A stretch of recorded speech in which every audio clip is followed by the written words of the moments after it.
Coaching in Session. Your exclusive destination for unparalleled personal and professional growth. With your host, Michael Rearden.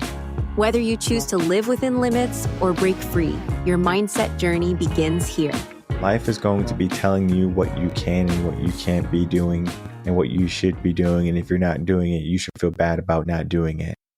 Think of how we are so busy with our world today. We're trying to do everything.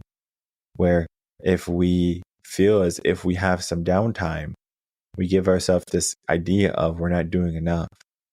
But there comes a power in being still. There comes a power when you're taking it easy.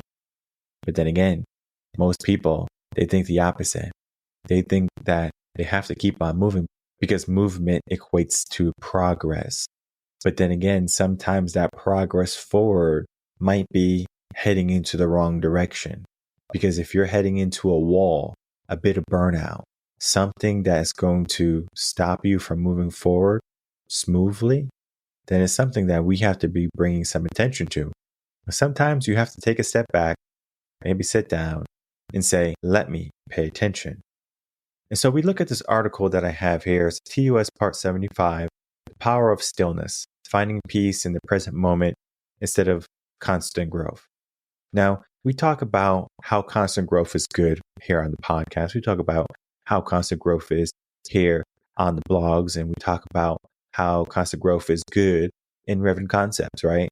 This idea is a mindset, growth mindset. We want to grow. We want to progress. But are we doing it in a way that's beneficial? So we're going to be looking at a couple of things today. For example, how the constant pursuit of growth can sometimes lead to burnout and dissatisfaction. Sometimes the concept of acceptance is a tool for peace and clarity. We're going to be learning why stillness is not the same as stagnation and how we can lead to a deeper transformation. And we're going to be looking at some actionable steps, how we can embrace the stillness and presence. And we're going to surrender to the moment more easily so we can find fulfillment more readily. All of these aspects are going to lead us to the steps that we're going to be taking. Here in this article, we do have, of course, the steps that you can be taking, and they're right down on the bottom of the article. We're not going to necessarily be looking at those steps as something that you can do on your own accord because it's a very straight through process. But I will say, in order for this article to work for you, you have to have a strong mindset, right? A TUS series, again, is going to be for people who have strong mindsets. It's not for someone who's questionable about themselves. They don't have the confidence. They're lacking something right now. They have a fixed mindset. They don't have the goals. They can't even see their future. There's no mission. There's no vision. There's no why. There's no purpose. They don't even know how they're going to do it. There's a lot of work that needs to be done before you can say, let me pay attention. Because paying attention can be a good thing, especially like if you're doing some check-in. But if you're running a marathon, you don't need to be stopping every second to figure out where you are. Just follow the markers and keep on moving. Sometimes in life, there's no markers though. So we don't know when it's going to be an appropriate time to stop. So people don't stop. People keep going until they burn out, until their wheels fall off, until they get a doctor's note and they say, hey, if you don't change something, you're going to be 6 feet under. Well, that can scare anyone, right?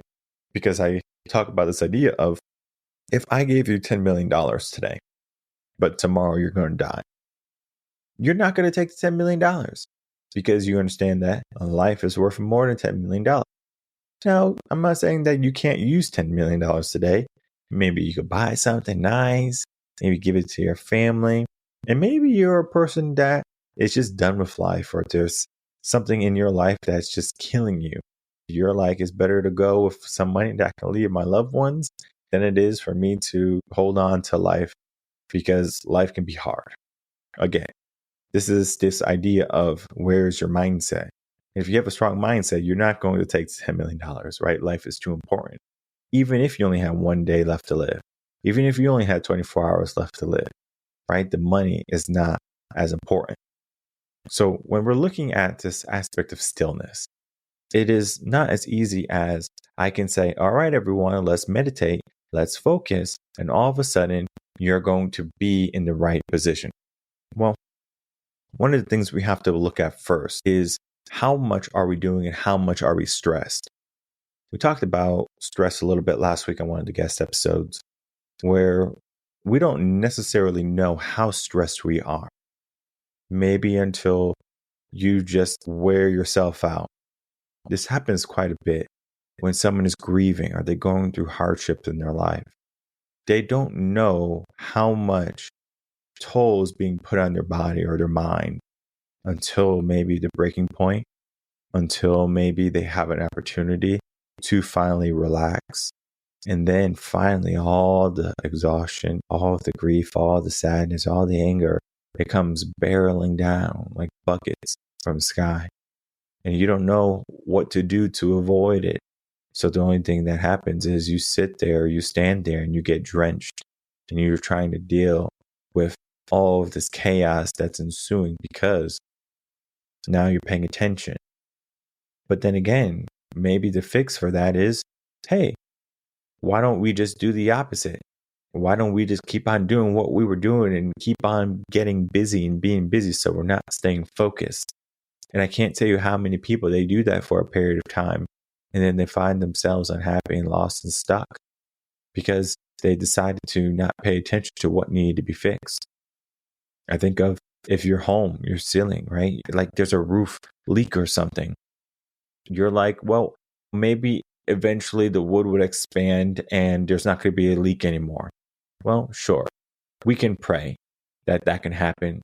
Maybe a squirrel or a bird is going to build a nest and magically plug the hole so there's no more rain. Yeah, that can magically happen too. But the reality is, if there's a hole in the roof, you should do something about it immediately. Not simply just say, well, let me allow the water damage to happen. Let me allow the air to come in, the snow to come in, or whatever to come in, the bugs, for me to deal with it when it happens. We know that there's a problem right now today, so why are we not taking action? But then again, everyone else will say, instead of me fixing the big problem in my roof and my ceiling, I'm going to look at all the little problems I have to do. I have to post on social media. I have to let people know I'm going to the party. I have to buy a new outfit for the party. I have to go out and drink with the friends and the boys. I have to go out and drive fast and try to impress all of these people or something along these lines. I got to hang around with people who don't mean anything. I mean, we can go down the list of how many times we do something, but then again, it doesn't bring about anything beneficial. Because what would happen if you said, okay, I'm going to build a home, and you buy all the material and you get all of the stuff and you have all the stuff to build a home, but you don't have any room for the builders to work. They have to move all this building material, all the cabinets, all the flooring, all the wood, all the concrete. It's all in the wrong spot. When you're building a home, it happens in steps. There's a system to it. You're going to get the concrete. After you're done digging, of course, so all the excavators and stuff are going to be gone. Now you are able to pour the concrete. And then from there, the concrete sets. And then you can start framing. It's not, hey, let me start framing and there's no concrete. We have a system. We have an order. And what happens is in life sometimes we don't pay attention to the order. We just kind of haphazardly do things and we wonder why this is not working out. Like everything is so chaotic. Everything is not peaceful. And it's because we're just allowing our life to fall into this. So people, they feel as if they're not transforming, but they're being anchored down. They're not flying. They're not advancing, right? They're just stuck. Their goals are not becoming reality. So if we know all of this to be said when it comes to us taking action in our life, the movements that we can be doing, yeah, sure, movement is good. Progress is good. But what if I told you there was another way? What if I told you there's a way to slow down, to stop time and to pay attention? And I think of how some people, they call me, and I don't accept everyone as clients, not because I don't want to help you, but because sometimes what you need is a wake-up call for yourself. These people are definitely not ready for a TOS. I'll tell you that much. They have a lot of work to do. And as much as they want to make progress and maybe they feel as if they're doing the right thing, yes, setting up a consultation, yes, setting up a call, contacting me, reading the blogs, listening to the podcast, all of these things can be wonderful things for you for the short period of time. But what about the long periods of time? What about in 5 years from now? Are you still doing what you need to be doing? And the reality is, no, you're not. You can look back at where you were 5 years ago and you can look at where you are today. I hope you can say you made improvements, but there's too many people in this world that can look back and say, hey, it's the same thing. It's the same marriage. It's the same job. It's the same life.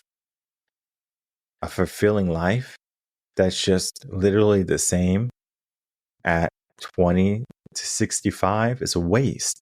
And I understand that's a big word, right? Because if you have failed to understand or transition your mindset every 5 to 10 years, you have failed. And I understand it's a big, big blow. You have to transform. Imagine technology. What if I said, technology is going to change in the next 10 years? And you can hold on to your old ways of doing things, or you can adapt and leverage it. Adapting and leverage it is going to be better for you long term. It's going to give you better prowess. You're going to get better results, and you're going to be ahead of competition if you have any. But then again, if you just kind of keep doing things the old way, eventually you're going to bury yourself. We talked about this idea of Kodak and how they didn't want to enter the digital photo world, and Canon said, I will. And look what happened with Kodak. Canon took the lead. This can happen in your life right now. Are you taking the lead, or are you just allowing yourself to fall into this perpetual motion of being stuck and not taking action? Well, all of this is nice, right? Because we're thinking about to take action now. And I want your mindset to be in this idea of taking action, because we should be thinking about, what are we going to do next? What is our tomorrow goal or tomorrow plan? What is our New Year's resolution? We're giving ourselves goals. We're giving ourselves the steps that we have to be taking. But what if I said, instead of sending your emails out tomorrow morning, I want you to go for a walk to the park? How would you feel if you did that? Would you feel any different? Would you feel guilty? Would you feel empowered? Would you feel as if you were breaking the rules? I don't know. But what I can say is, if you do the work, you're going to notice a big shift, something different, because you slow down. Sometimes when you're driving very quickly on the highway, and whether you're going the speed limit or not doesn't matter, things are moving very quickly versus if you were just walking. Most people today, they don't walk places. They just take a bus or an Uber, or they have their own vehicles and they go to where they want to go very quickly. To go back to walking to where you wanted to go. I remember when growing up, my great grandmother, she didn't live too far from us, maybe a mile away. And a mile today might seem like, oh my goodness, this is so far. Even if it was a mile and a half, people will still say, it's so far. But sometimes we would ride our bike and we'll get there in no time. And sometimes we would walk because we didn't have our bike at our location. And all this was fine. But then I think of how we paid attention. We were paying attention to not falling on any of the cracks, to making sure we didn't get ran over by any cars when we're going across the street. Make sure we are taking some shortcuts in the grass because we don't want to walk around the long way or something like that. All of these things are allowing us to feel every single step. And maybe it's hot outside. Maybe it's raining. Maybe we're tired. Maybe we're hungry. We're feeling all of these things at some point in our life or on some point of that journey. But then we get to where we want to go and it feels good. We accomplished our goal, but it took time. We took the slow road. We used our own 2 feet. And I think back now when I got in the car, instead of walking on my own 2 feet, I didn't have time to think I didn't have time to play out all the scenarios because the time from A to B was too short. So I was focused on driving. I was focused on just getting to the destination rather than focusing on the journey. And when I would drive to where I wanted to go, I was just thinking about where I wanted to drive next. Not about the journey, not about the destination that I went to at the time, which was my great grandmother's house. I was thinking about where I was to go next. And I think about how many people, when they live so fast, they get to one spot and they think about where do they have to go next. Why not camp out? Why not pay attention? Why not savor this moment a little bit more? There's a movie called Peaceful Warrior, and I give it to some of my clients and I give it to some of the people who reach out for a consultation because it is going to help you with your mindset of this idea of slowing down. Most people, when they're coming to me, they want a quick fix. They want everything magically fixed. They want to say, hey, Michael, I want you to fix my life. Hey, Michael, I want this done and I want it done in 2 months. Or I want it done in 1 month. And I say, okay, well, let's be realistic here. How long have you been allowing this to happen? They'll say 5, 6 years. And I'm going to say, well, do you expect for a magic pill or something to happen, a substance, a mindset to be instilled with you in just a couple of months? And it took you 5 years to get there? I'm not saying we need a coach for 2.5 years in order to change it, but we need to be deliberate in what we're doing. It's not about time. It's about, are we doing what we need to be doing? Everyone else, they want the quick fix. Everyone else, they want the magic bullet, right? They want the staircase, the ladder to wherever they have to reach to. But then again, they're not paying attention. They're not paying attention to how high is it? Is it windy? Is it sunny?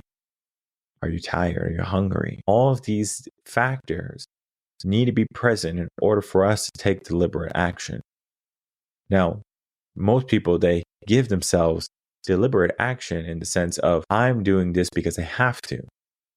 Well, what if we change that have to I get to? You get to walk to your destination. You get to pay attention. You get to slow down. But then again, everyone else is such in a rush to get to the finish line that they're not worried about the in-betweens of the race. There's so many times when I was doing something difficult. It could be a race, marathon, Tough Mudder, zombie races I did. During the race, it was terrible, to say the least. I'm like, this sucks. But the more I did it, the easier it became. I started to challenge myself for new races. I can do more push-ups and more pull-ups, and I can do tougher obstacles. And it was to the point where I got things done very quickly.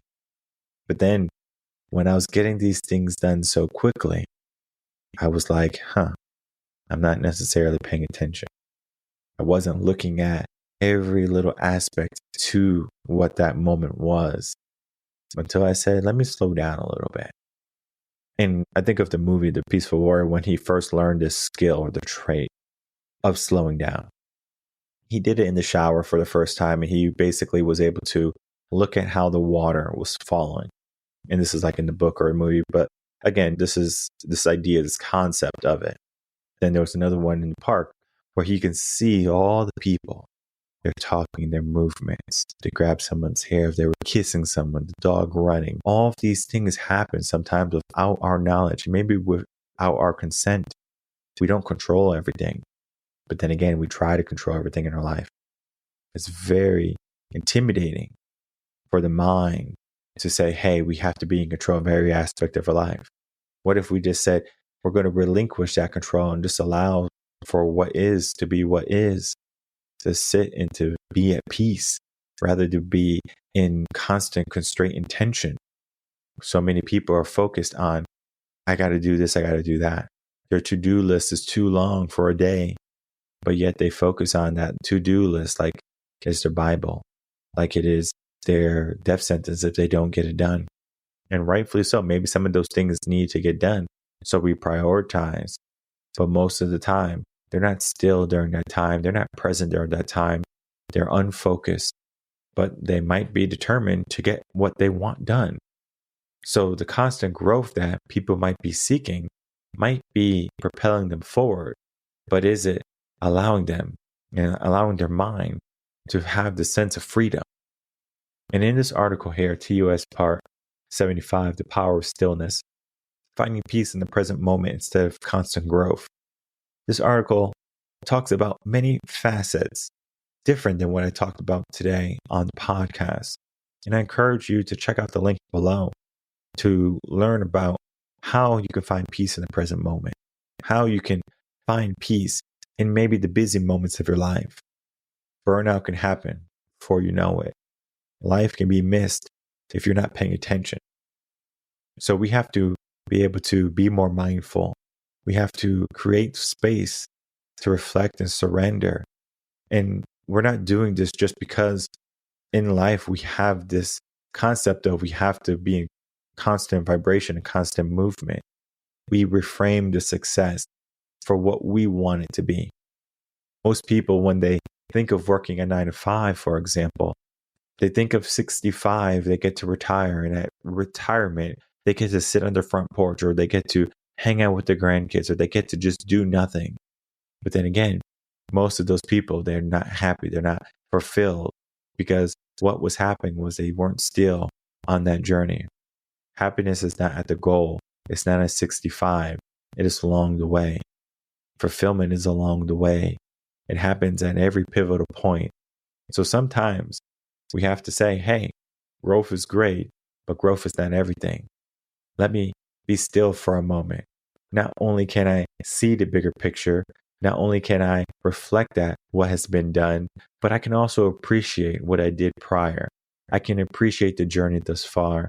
I can sit down with my meal that I've cooked with my family, and I can savor every bite. I'm not rushing to get through so I can watch my Netflix show.